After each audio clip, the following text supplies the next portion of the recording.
Hello students and welcome in my classroom once again. हम लोग torts का आज एक और न्यू टॉपिक लेंगे, that is nuisance. NUISANCE, nuisance, that is उपताप, जिसको आप हिंदी में कहेंगे उपताप। जैसे आप कैसे समझेंगे कि हम लोग जैसे अपनी प्रॉपर्टी में रहते हैं, हम लोग हमारी जो खुद की प्रॉपर्टी होती है, हमारी जो भूमि है, उसको हम किसी भी तरीके से यूज़ कर सकते हैं जैसा हम चाहते हैं। हम उसको पूरी तरीके से शांतिपूर्ण तरीके से जैसा हम चाहते हैं उसको यूज़ करने का हमें अधिकार होता है। यदि हमारे इस अधिकार में हमारी प्रॉपर्टी को हम जब यूज़ कर रहे हैं उस दौरान में अगर कोई भी हमें इंटरफेयर करता है इस अधिकार को यूज़ करने में, किसी भी तरीके का इंटरफेरेंस जो कि अवैध है, इलीगल है, जो सही नहीं है, तो उसे हम न्यूसेंस कहेंगे, उसको हम उपताप कहेंगे। उपताप एक तरीके से हमारी भूमि पर बिना एंटर किए, किसी का फैक्चुअल एंटर हुए बिना, कि कोई हमारी भूमि पर एंटर नहीं कर रहा है, फिर भी हमें उससे परेशानी हो रही है। कैसे हो सकती है ऐसे परेशानी? जैसे आज अभी मैं क्लास ले रही हूँ, आपकी कर रही हूँ, तो अगर कोई बहुत नॉइस, पास में कोई बहुत शोर है जिससे मैं डिस्टर्ब हो रही हूँ, या किसी ने किसी तरीके की कोई गैस जिसे हम टच नहीं कर सकते, कोई भी ऐसी चीज़ जिसे टच ना किया जा सके, कोई गैस, कोई शोर, कोई इलेक्ट्रिक करंट, या कुछ भी ऐसा जो कि अनटचेबल होता है, उससे वो न्यूसेंस क्रिएट करता है। जैसे हम बहुत आम बोलचाल में भी हम कभी कह देते हैं कि बहुत न्यूसेंस क्रिएट करते हैं, हमारे नेबर जो है वो बहुत न्यूसेंस क्रिएट करते हैं। कैसे भी कर सकते हैं, हमारे घर में घुसे बिना वो हमें हर्ट करते हैं, हमें डिस्टर्ब करते हैं, तो दैट इज़ कॉल्ड न्यूसेंस। तो न्यूसेंस वर्ड NUISANCE, न्यूसेंस जो टर्म है वो लैटिन टर्म न्यूरे से लिया गया है, NUIRE, दैट इज़ न्यूरे। इसका मतलब है टू डू हर्ट, किसी को कुछ परेशान करना, किसी को हर्ट कर देना। तो न्यूरे शब्द का अंग्रेजी में जो अर्थ है that is to do hurt, किसी को परेशान करना, हर्ट करना। तो आप सुनिए, आपको अब थोड़ा समझ में आएगा, बहुत ईजी से इंग्लिश में। वी ऑल हैव राइट, हमें सबको अधिकार है। We all have right to use our property, हमें खुद की प्रॉपर्टी को यूज़ करने का अधिकार है, एज वी विश, जैसा कि हम चाहते हैं, जिस भी तरीके से हम फ्री हैं अपनी प्रॉपर्टी को किसी भी तरीके से यूज़ करने के लिए। इफ़, अगर, एनीबॉडी, कोई भी, इंटरफेयर अस, अगर इस अधिकार में जब हम अपनी प्रॉपर्टी यूज़ कर रहे हैं, if anybody interfere us in this and the interfere is illegal, अगर वो इलीगल है, अवैध है, गलत है, तो दिस इज़ कॉल्ड न्यूसेंस। तो अब आप कहेंगे कि न्यूसेंस और ट्रेसपास में क्या फ़र्क हुआ? तो ट्रेसपास अतिचार करना। अतिचार वो होता है जब हम लोग ऐसे कहते हैं कि ट्रेसपासर्स आ गए, जैसे हमारे कॉलेज में ट्रेसपासर्स हैं। ये कौन होते हैं ट्रेसपासर? जिनकी ये भूमि नहीं है, जिनका ये प्रॉपर्टी नहीं है, वो उसके अंदर घुस जाएं। तो फैक्चुअली जब वो किसी हमारी प्रॉपर्टी के अंदर कोई आ जाता है, दैट इज़ कॉल्ड ट्रेसपास। लेकिन बिना अंदर आए, बिना उसके अंदर एंटर किए, जब वो हमें हर्ट करता है, जब वो हमें डिस्टर्ब करता है, तो इंटरफेयर करता है, तो दैट इज़ कॉल्ड न्यूसेंस। तो अब आप सुनिए, this is different from trespass, ये अतिचार से भिन्न है। किसी दूसरे की लैंड पर, जैसे किसी ने मेरी लैंड पर, किसी दूसरे की लैंड पर पेड़ उगाना, दैट इज़ अतिचार। मेरी भूमि पर अगर आपने पेड़ उगा दिया तो दैट इज़ अतिचार, दैट इज़ ट्रेसपास। बट अपनी ही भूमि पर उगी हुई पेड़ की शाखाएं जब दूसरे की भूमि पर चली जाती हैं, जब आपने मेरे भूमि पर आकर तो पेड़ नहीं लगाया, बट आपका पेड़ जब मेरी भूमि को आच्छादित कर देता है, कवर कर देता है, यहाँ तक आ जाता है मेरे घर तक, तो दूसरे की भूमि पर अगर पेड़ की शाखाएं चली जाएं तो वो न्यूसेंस कहलाएगा। ट्रेसपास जो होता है, जो अतिचार होता है, is always done with factual and with the help of touchable object. हमेशा वो तथ्यता मतलब फैक्चुअल मतलब तात्विक तरीके से, कि तात्विक तरीके का मतलब होता है कि जिसको छुआ जा सके। टचेबल ऑब्जेक्ट के साथ होता है वो, कि जैसे आपने मेरे घर पर आकर पेड़ उगा दिया, तो वो टचेबल ऑब्जेक्ट हो गया। लेकिन अगर आपने अपने घर पर ही कोई ऐसा बहुत शोर मचा दिया, डीजे लगा के आप रोज़ बहुत शोर मचाते हैं, तो वो टचेबल ऑब्जेक्ट नहीं है, वो नॉइस है, मुझे डिस्टर्ब हो रही हूँ मैं उससे, तो मुझे आप एक अनटचेबल ऑब्जेक्ट के साथ परेशान करते हैं, हर्ट करते हैं, तो दैट इज कॉल्ड न्यूसेंस। तो सुनिए, trespass is always done with factual and with the help of touchable object, but nuisance can be nuisance किया जा सकता है, nuisance can be create with untouchable object like gas, like noise, शोर, बदबू जो आती है, कोई स्मेल, और इलेक्ट्रिक करंट, कोई विद्युत प्रवाह जिसे कह देते हैं, विद्युत प्रवाह से आप ऐसा मुझे परेशान करें, या फिर फॉग, कोई धुआं आप छोड़ रहे हैं, कोई धुआं वगैरह फॉग छोड़ रहे हैं, तो उससे आप मुझे अब जब परेशान करें कि आप फैक्चुअली या टचेबल ऑब्जेक्ट के साथ नहीं कर रहे हैं, तो that is called nuisance. I think आपको समझ में आया होगा कि अनटचेबल ऑब्जेक्ट के साथ जब हम किसी को उसकी प्रॉपर्टी को यूज़ करने में हर्ट करते हैं, इंटरफेयर करते हैं, परेशान करते हैं, तो दैट इज कॉल्ड न्यूसेंस। अब आ जाइए न्यूसेंस के टाइप्स पर, ये कितने प्रकार का होता है। तो nuisance is of two types. Number one, first is public और कॉमन न्यूसेंस, जिसको आप कहेंगे, हिंदी में आप इसको कहेंगे लोक अथवा सामान्य उपताप।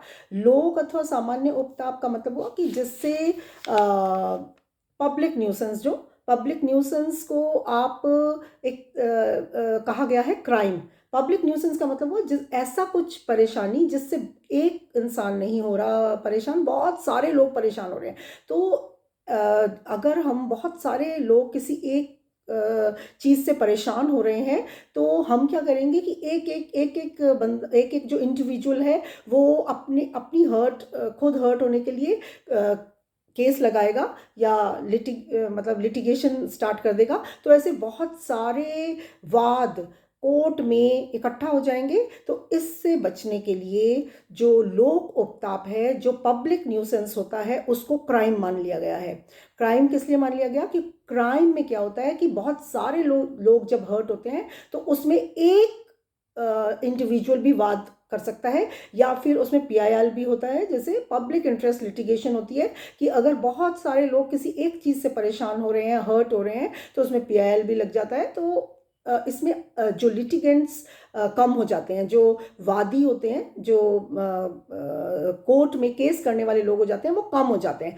तो इसलिए लोक उपताप को, पब्लिक न्यूसेंस को क्राइम मान लिया गया है। तो सुनिए थोड़ा, ये public nuisance is a crime and for this defendant में बी पनिश्ड। इसके लिए डिफेंडेंट जो है, जिसने ऐसा किया है, प्रतिवादी जो है, उसको पनिश किया जा सकता है। क्यों किया जा सकता है? बिकॉज ये ऐसा इंटरफेरेंस है, ये एक इस तरीके का हस्तक्षेप है जो सामान्य जनता के अधिकार के अगेंस्ट में किया जाता है, बहुत सारे लोगों के, सामान्य जनता के अधिकारों के अगेंस्ट में किया जाता है।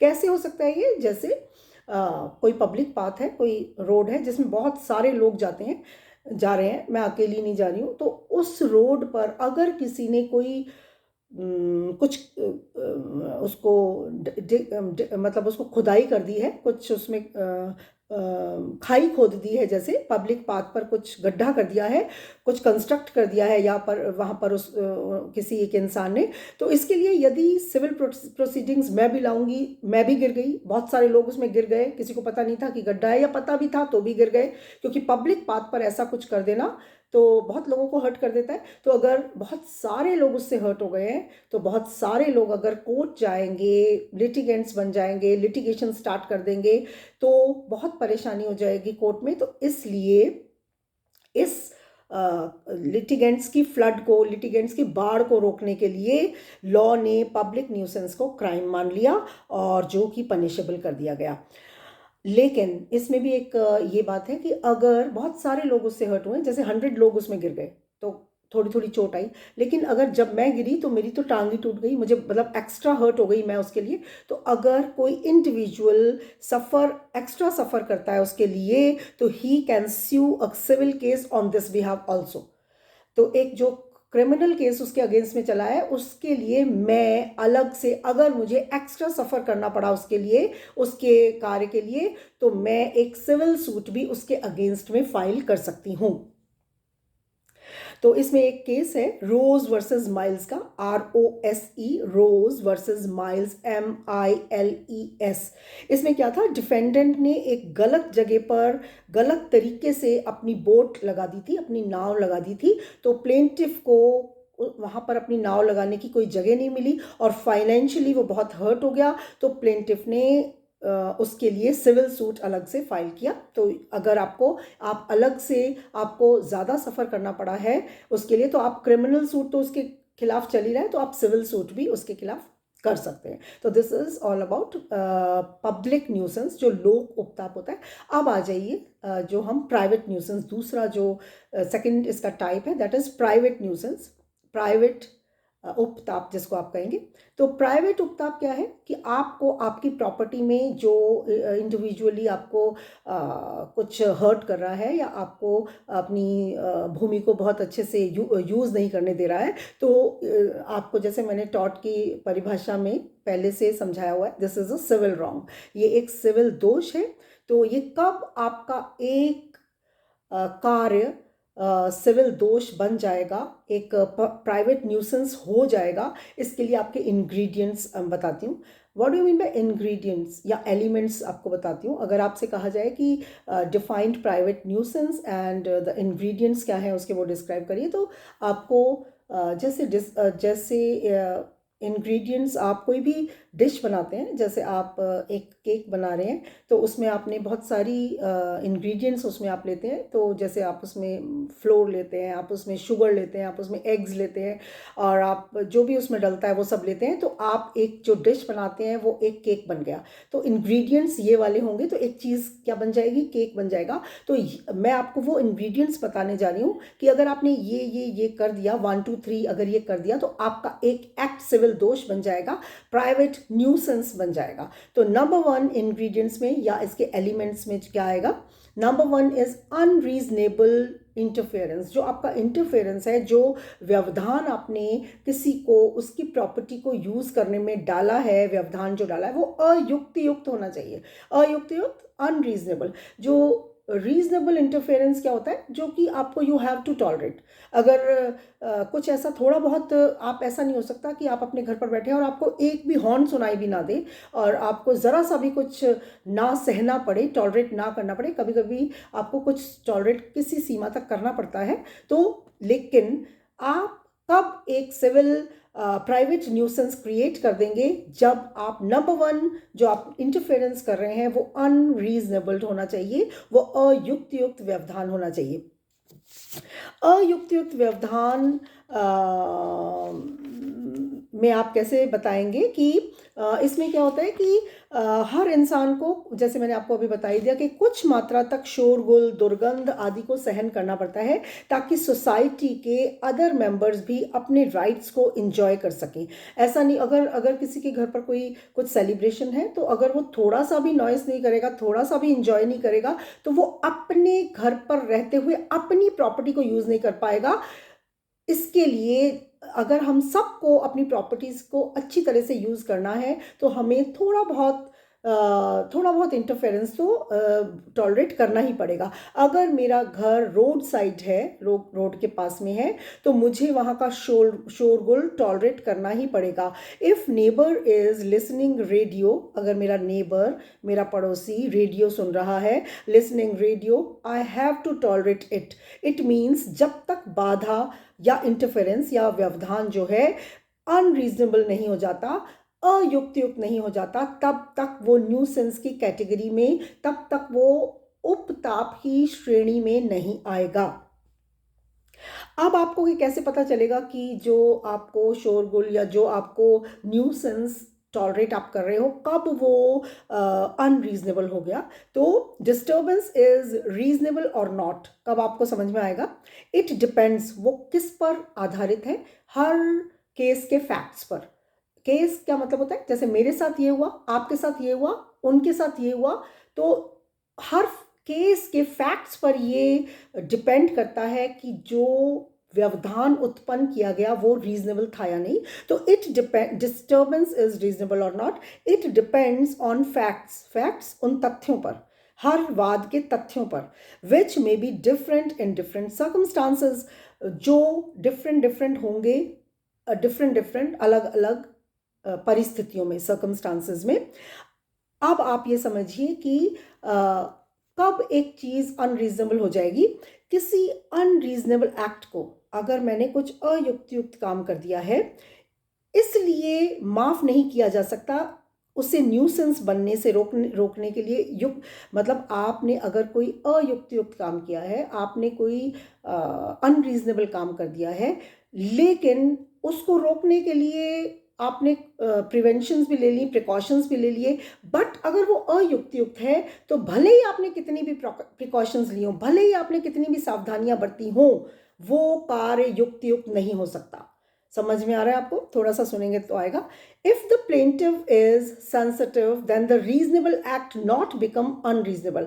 अब दूसरी तरफ, अभी मैंने आपसे कहा कि कोई अनरीजनेबल एक्ट, कोई भी अयुक्तियुक्त काम, युक्तियुक्त सही, अयुक्तियुक्त को आप गलत कह दीजिए इजी लैंग्वेज में, और युक्तियुक्त को आप सही कह दीजिए। तो आप ये समझिए कि आपका कोई गलत काम कभी भी सही नहीं हो जाएगा अगर आपने उसको बचाने के लिए सावधानी बरत ली हो।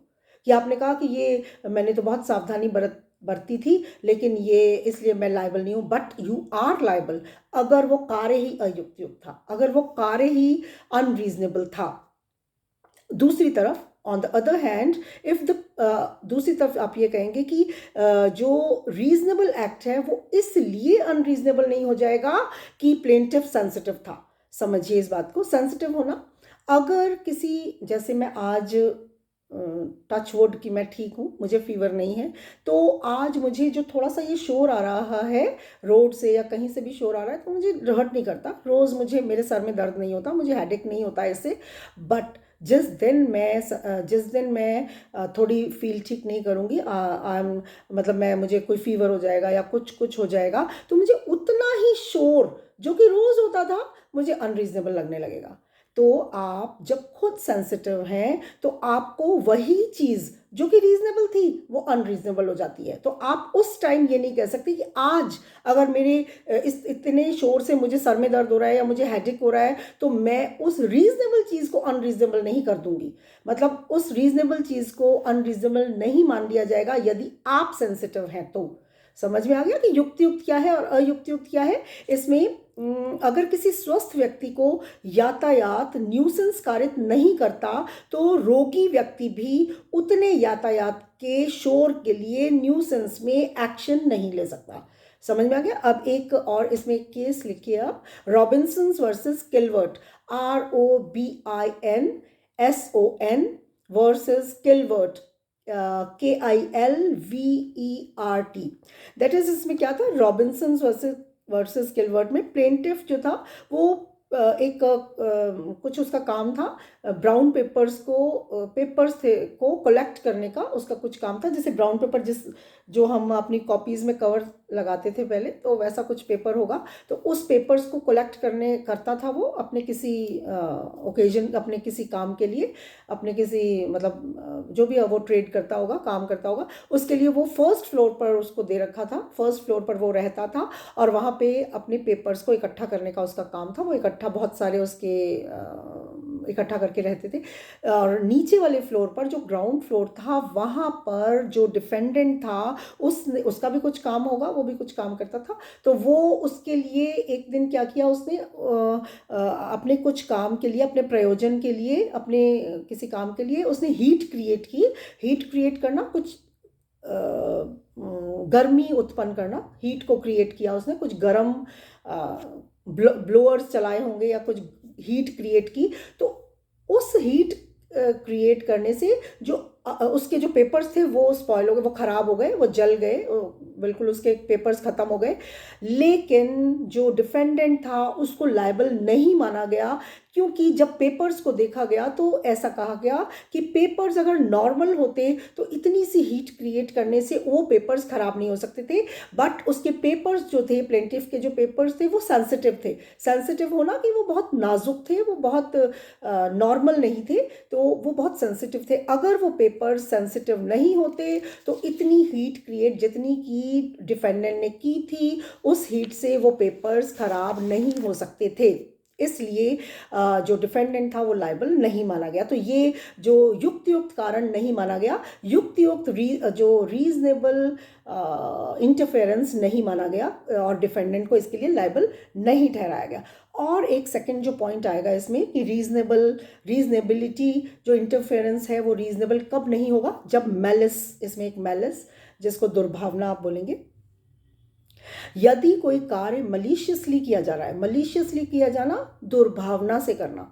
अगर मैं मलिशियसली आपको कोई काम नहीं करने दे रही और जानबूझकर कुछ आपको जैसे आप सुनिए आपको समझ में आएगा, यदि कोई कार्य मलिशियसली किया जा रहा है तो वो भी विधि मान्य नहीं हो सकता। इसमें एक केस के थ्रू आप समझें, क्रस्टी वर्सेस डेवी का एक केस आप देखेंगे, CRUSTY, Christie versus Davey, DEVI। इसमें क्या था, क्रस्टी वर्सेस डेवी में प्लेंटिफ जो था वो म्यूजिक टीचर था, म्यूजिक सिखाता था, और जो डिफेंडेंट था वो नेबर था। जैसे मैं म्यूजिक टीचर हूँ और आप मेरे नेबर हैं, मेरे आप पड़ोसी हैं, तो आप मुझसे बहुत परेशान हो चुके हैं कि ये मैम बहुत राग अलापती रहती हैं और बहुत कुछ भी इंस्ट्रूमेंट बजाती रहती हैं, तो बहुत डिस्टर्ब हो चुके थे आप, और आप बहुत परेशान थे मुझसे। तो आपने क्या किया, हमारी जो वॉल थी वो एक थी कॉमन वॉल थी, सांझी दीवार जिसको बोलते हैं। तो आप मुझे बहुत ज़्यादा परेशान करने लग गए कि आप उस दीवार पे कुछ कुछ शोरगुल करने लगे, सीटियाँ बजाना, थालियाँ बजाना, शोरगुल करना, ये सब विधि विरुद्ध कहा गया और न्यूसेंस माना गया। ये माना गया कि आपने जानबूझकर मलिशियसली ये सब किया है और आप दुर्भावना से मुझे परेशान करना चाहते हैं, और इसलिए ये न्यूसेंस माना गया। इसी क्या नाम है आपके क्रस्टी वर्सेस डेवी के केस को एक और केस में फॉलो किया गया। आपका एक और नोट कर लीजिए, हॉलीवुड सिल्वर फॉक्स फार्म का केस था एक, Hollywood HOLLY, Hollywood WOOD, Hollywood silver SILVER, silver fox FOX, fox farm होते हैं जैसे जैसे आपने सुने होंगे ये पोल्ट्री फार्म होते हैं, पोल्ट्री फार्म जहाँ मुर्गी पालन किया जाता है, वैसे ही हॉलीवुड सिल्वर फॉक्स फार्म एक था प्लेंटिफ का। उसमें वो सिल्वर फॉक्सेस होती होंगी, कोई भेड़ें, फॉक्स किसको बोलते हैं, भेड़िया को बोलते हैं, तो फॉक्सेस होती थी, सिल्वर फॉक्सेस उसकी, तो वो उसको उनके पालन का एक फार्म था उसका, तो वो वहाँ पर उनको उसका बिजनेस करता था। तो क्रस्टी वर्सेस डेवी की उसको केस को यहाँ पे फॉलो ऐसे किया गया कि जो डिफेंडेंट था वो प्लेंटिफ को, जो पोल्ट्री इसका सिल्वर फॉक्सेस का फार्म चलाता था, उसको डिस्टर्ब करने के लिए वो इतना शोर करता था, जो डिफेंडेंट था वो इतना ज़्यादा शोर करता था कि जो उसका जो वो मुर्गी पालन का, इसका फॉक्सेस को पालन करने का जो ट्रेड करता था, जो व्यापार करता था, उसमें डिस्टर्बेंस होती थी, क्योंकि वो जब फॉक्सेस प्रेग्नेंट होती थी और वो आगे और मतलब प्रेग्नेंट होती थी, तो वो इतना शोर करता था कि वो उसकी जो फॉक्सेस थी वो अबॉर्ट हो जाती थी। तो इसलिए उसका जो ट्रेड था, उसका जो व्यापार था, वो घाटे में चलने लगा और परेशान रहने लगा वो। तो उसने जब ये केस किया तो मलिशियसली कार्य करने के लिए न्यूसेंस माना गया उसके कार्य को, डिफेंडेंट के कार्य को। ये कहा गया कि उसने उसके ट्रेड को ख़त्म करने के लिए, उसमें व्यवधान पैदा करने के लिए मलिशियसली, दुर्भावना से बहुत ज़्यादा शोर किया, और इससे उसकी जो फॉक्सेस थी वो अबॉर्ट हो जाती थी, और इसे न्यूसेंस माना गया और डिफेंडेंट इसके लिए लायबल माना गया। अब ये आपका फर्स्ट पॉइंट था। हम लोग क्या देख रहे हैं? हम लोग देख रहे हैं कि आप न्यूसेंस के लिए कब लायबल हो जाएंगे। तो फर्स्ट आपका जो पॉइंट था वो था कि अनरीजनेबल होना चाहिए इंटरफेरेंस। जो इंटरफेरेंस है वो अनरीजनेबल होना चाहिए, नंबर वन, जो हमने अभी देखा। अब आप सेकेंड पॉइंट पर आ जाइए, जो इसका इंग्रेडिएंट है या इसके एलिमेंट है कि कब आपका कार्य न्यूसेंस बन जाएगा। Second is interference during entertaining land. जब आप लैंड को एंटरटेन कर रहे हैं, जब एंटरटेन करने का मतलब होता है उसको यूज़ कर रहे हैं, जब आप अपनी लैंड को यूज़ कर रहे हैं उसके दौरान में इंटरफेरेंस होना चाहिए। ये आप सुनिए, ये कह रहे हैं हस्तक्षेप करने पर, अगर आप उसको ड्यूरिंग द इंटरफेरेंस, अगर आप जब उसको यूज़ कर रहे हैं तब हस्तक्षेप करने पर या तो दो चीज़ें होनी चाहिए। नंबर वन, या तो प्रॉपर्टी डैमेज हो, या तो जो आपकी भूमि थी, आपकी प्रॉपर्टी थी, उसको हर्ट हो गया, वो डैमेज हो गई, या तो, या फिर नंबर टू, ओनर डिस्टर्ब या हर्ट हुआ हो, या फिर उसके ओनर को डिस्टर्बेंस हुई हो या हर्ट हुआ हो। इसमें एक, ये दो ही चीज़ें तो हो सकती हैं। अगर मैं अपने घर पर अपना रियाज कर रही हूँ या कुछ भी अपना ट्रेड कर रही हूँ, कोई व्यापार कर रही हूँ, तो या तो मेरी लैंड को आप खराब कर सकते हैं या फिर मुझे कर सकते हैं। तो आप सेकेंड पॉइंट में है कि इंटरफेरेंस ड्यूरिंग एंटरटेनिंग लैंड, जब आप अपनी भूमि को, अपनी प्रॉपर्टी को यूज़ कर रहे हैं उसके दौरान में इंटरफेरेंस होना चाहिए। तो दो चीज़ें, या तो प्रॉपर्टी डैमेज होगी या फिर ओनर डिस्टर्ब या हर्ट होगा। तो इसमें एक केस आप लिख लीजिए, Saint Helens smelting company, Saint SANT, Helens HALANCE, Saint Helens smelting company SMELTING smelting company versus Tipping TIPPING Tipping. इसमें क्या था, डिफेंडेंट की जो कंपनी थी उससे स्टीम निकलती थी, डिफेंडेंट की कंपनी भाप छोड़ती थी, भाप निकलती थी। तो उससे क्या हुआ कि जो प्लेंटिफ था उसके ट्री लगे हुए थे, उसकी भूमि पर बहुत सारे पेड़ लगे हुए थे, तो उसके ट्रीज को नुकसान हुआ। ये प्रॉपर्टी का डैमेज माना गया, उसकी जो पेड़ थे वो खराब हो गए, तो इसलिए ये प्रॉपर्टी का डैमेज माना गया और डिफेंडेंट न्यूसेंस के लिए लायबल ठहराया गया। एक और इसमें चीज़ होगी कि दूसरा जो पॉइंट आपको मैं बता रही हूँ कि इसमें तो प्रॉपर्टी, फर्स्ट में प्रॉपर्टी डिस्टर्ब हुई टिपिंग वाले केस में।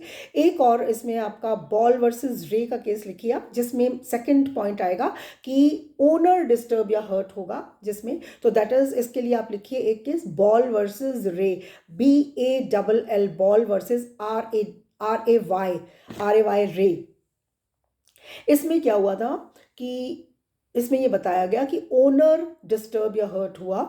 फैक्चुअल इंटरफेरेंस इसमें होना चाहिए, फैक्चुअल इंटरफेरेंस की तथ्यता, इसमें इंटरफेरेंस होने चाहिए कि तथ्यता का मतलब, फैक्चुअल का मतलब कि ज़्यादा इंटरफेरेंस होना चाहिए। अगर कुछ थोड़ा बहुत इंटरफेरेंस हो रहा है, सिली मिस्टेक्स, अगर सिली डिस्टर्बेंस हो रही है, सिली मतलब छोटी छोटी कोई डिस्टर्बेंस हो रही है, तो उसको नहीं माना जाता है इसमें।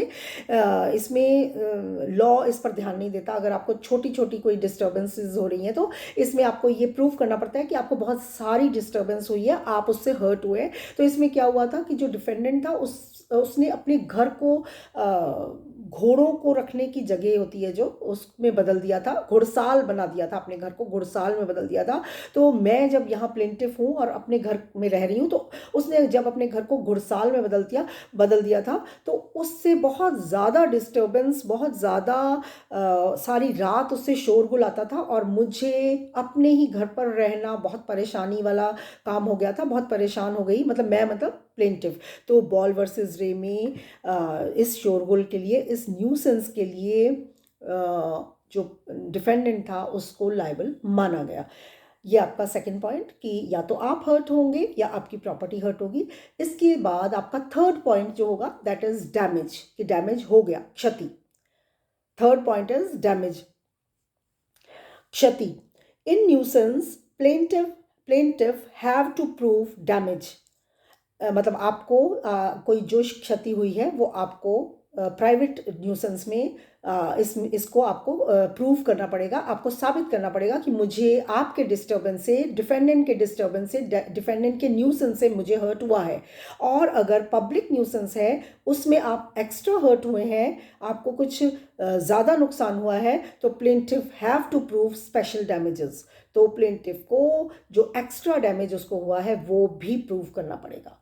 तो दैट इज़ ऑल अबाउट आपके जो न्यूसेंस का लेसन है, इसमें एक तो एक्सेप्शंस और आएंगे कि कब आप एक्सेप्शंस का मतलब क्या होता है, अपवाद का मतलब क्या होता है कि आप कब लायबल नहीं होंगे न्यूसेंस के लिए, अगर आपने क्रिएट कर भी दिया तो कब आप नहीं होंगे न्यूसेंस के लिए लायबल।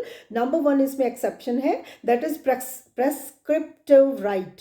आपका ऐसा अधिकार जिसको चिर भोगाधिकार बोला जाता है। चिर मतलब बहुत लंबा, भोगाधिकार कि आप उसको उपभोग कर रहे हैं, बहुत लंबे से जब आप उसको उपभोग कर रहे हैं, चिर बहुत लंबा, भोगाधिकार उपभोग करने का अधिकार। तो अगर आप 20 ईयर्स से अबव आप किसी की लैंड को यूज कर रहे हैं, जैसे मैं अपने पड़ोसी की लैंड को 20 साल से या 20 साल से भी बहुत ज़्यादा टाइम से, जिसको मुझे याद ही नहीं है कि मेरी कब से जो मेरे पूर्वज हैं उसे यूज़ करे जा रहे हैं, तो मैं भी अपने पड़ोसी की लैंड पर आने जाने का रास्ता अगर मेरा चल रहा है तो उससे मुझे प्रेस्क्रिप्टिव राइट मिल जाता है। PRES prescriptive, CRIPTIVE prescriptive right मुझे मिल जाता है, जिसको आप बोलेंगे चिर भोगाधिकार, वो मुझे मिल जाता है। तो सुनिए आप, किसी और की भूमि पर शांतिपूर्ण तरीके से 20 साल या इससे अधिक समय तक डिफेंडेंट ने ईजमेंट, सुखाधिकार, आपका एक एक्ट है छोटा सा, दैट इज ईजमेंट एक्ट उसको आप बोलते हैं। जब आप बड़े होकर मतलब लॉ करने के बाद आप जब कॉम्पिटिटिव एग्जाम्स देंगे तो आपको सारे छोटे छोटे एक्ट्स पढ़ने पड़ेंगे, तो उसमें आपका एक ईजमेंट एक्ट भी आएगा, EASEMENT ईजमेंट एक्ट, जिसको आप सुखाधिकार कहेंगे।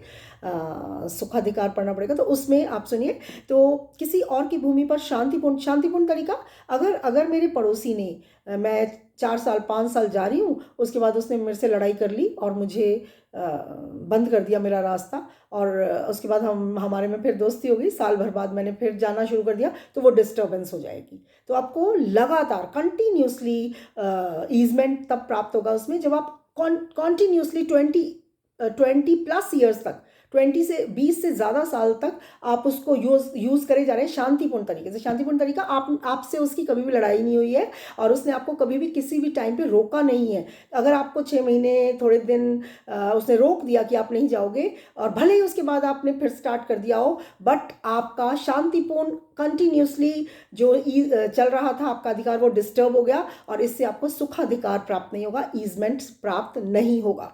तो इसलिए बोला जाता है कि कंटिन्यू होना चाहिए और शांतिपूर्ण होना चाहिए, पीसफुली आप उसको कंटिन्यूसली 20+ ईयर्स तक यूज कर रहे हैं, तो आपका ईजमेंट ये एक्ट में आपको प्रेस्क्रिप्टिव राइट या चिर भोगाधिकार प्राप्त होता है। तो किसी और की भूमि पर शांतिपूर्ण तरीके से 20 साल या इससे अधिक समय तक डिफेंडेंट ने ईजमेंट प्राप्त किया है, सुखाधिकार प्राप्त किया है, तो प्लेंटिफ उसके अगेंस्ट वाद नहीं ला सकता है। 20 साल कब से काउंट होंगे? जब से 20 साल तब से काउंट होंगे जब से वो काम न्यूसेंस के रूप में शुरू हुआ। इस बात को आप कैसे समझेंगे? न्यूसेंस के रूप में शुरू हुआ कौन सा काम? जैसे आप इसमें एक केस लिखिए, स्टजेंज वर्सेस ब्रिजमैन, STUJENJ, हाँ जी, Sturges STUJENJ versus Bridgman, BRIJ, Bridgman MAN, Bridgman. इसके केस में क्या हुआ था, इसमें जो प्लेंटिफ था वो डॉक्टर था, और जैसे मैं प्लेंटिफ हूँ और मेरे आप पड़ोसी हैं और आप डिफेंडेंट हैं, और आप मेरे घर के पास हैं, बिल्कुल नेबर है मेरे, और आप ओखली में वो जो पीसने, आप मिठाई बनाने का काम करते हैं, आप हलवाई हैं। जो प्लेंटिफ था वो जो डिफेंडेंट था, प्रतिवादी था, वो हलवाई था, अपना यहाँ मिठाई का काम करता था। तो वो बहुत टाइम से मिठाई का काम करता था बनाने का, और ओखली होती है, एक पीसने वाला कुछ होता है, ओखली और मूसल होता है जो, तो उसमें वो अपना मसाले या कुछ भी पीसता था, बहुत टाइम से पीसता था। तो मुझे कोई परेशानी नहीं थी, बट मेरा क्लिनिक कहीं और था, बट वो 20 ईयर्स से ये काम कर रहा था, बट मैंने उसको कुछ परेशान नहीं थी मैं, और मैंने कुछ नहीं उसको कहा। लेकिन जब मैंने अपना क्लिनिक कहीं और से शिफ्ट अपने घर पर कर लिया, उस दिन से परेशानी स्टार्ट हो गई मुझे। वो जो ओखली में वो पीसता था या जो भी शोर मचाता था, उससे मुझे परेशानी शुरू हो गई। तो आपने, जो कि आप डिफेंडेंट थे और आप ओखली में वो मुझे परेशान करते थे, तो आपने ये कहा कि मैं तो 20 साल से यहाँ पर ऐसा कर रहा हूँ, तो मुझे तो प्रेस्क्रिप्टिव राइट हो गया और मुझे तो ईजमेंट प्राप्त हो गया। बट आप को कोर्ट ने लायबल ठहराया न्यूसेंस के लिए। क्यों ठहराया? क्योंकि जब से मुझे परेशानी शुरू हुई थी, आपका प्रेस्क्रिप्टिव राइट तब से काउंट होगा, आपका जो टाइम है तब से स्टार्ट होगा, जिस दिन मैंने वहाँ पे क्लिनिक बनाई। तो आप सुनिए, स्टर्जेंज वर्सेस ब्रिजमैन में जब आप जो आवाज़ आप शोर करते थे, वो आती तो भले ही पहले से थी, बट काउंट तब से होगी जब से मैंने, प्लेंटिफ ने गार्डन में, अपने गार्डन में, अपने घर में अपना क्लिनिक बनवाया था। इसलिए लायबल ठहराया गया डिफेंडेंट न्यूसेंस के लिए। तो आपका टाइम तब से स्टार्ट होगा अगर आप प्रेस्क्रिप्टिव राइट में जा रहे हैं, तो आप ये बताएंगे। एक और अपवाद, या आप कब बच सकते हैं, आप कब आपको लाइबल नहीं होंगे, आप एक्सेप्शन आपका सेकंड है, that is statutory authority. Statutory authority, statute किसको बोलते हैं? कानून को। और अथॉरिटी किसे बोलते हैं? अधिकार को। प्राधिकार आपको प्राधिकृत है, अगर आपको कानून से ये प्राधिकृत कर दिया गया है कि आप ये काम करेंगे, तो आप सुनिए, सांविधिक प्राधिकार जिसको कहते हैं, सांविधिक मतलब संविधि, संविधि मतलब कानून। तो सांविधिक प्राधिकार अगर आपको है, तो किसी विधि के अधीन किए गए कार्य के लिए लायबल आप नहीं होंगे। अगर आपको कानून से ये अधिकार दिया गया है कि आप इस कार्य को करने के लिए आप प्राधिकृत हैं, तो भले ही उससे कोई और परेशान हो रहा होगा, तो आप आप उस परेशानी के लिए, आप उस न्यूसेंस के लिए लायबल नहीं होंगे। तो that is all about nuisance. आप का उपताप का पूरा चैप्टर, पूरा question, this is all about. Okay, I hope आपको समझ में आया होगा। Thank you so much. See you soon. Bye.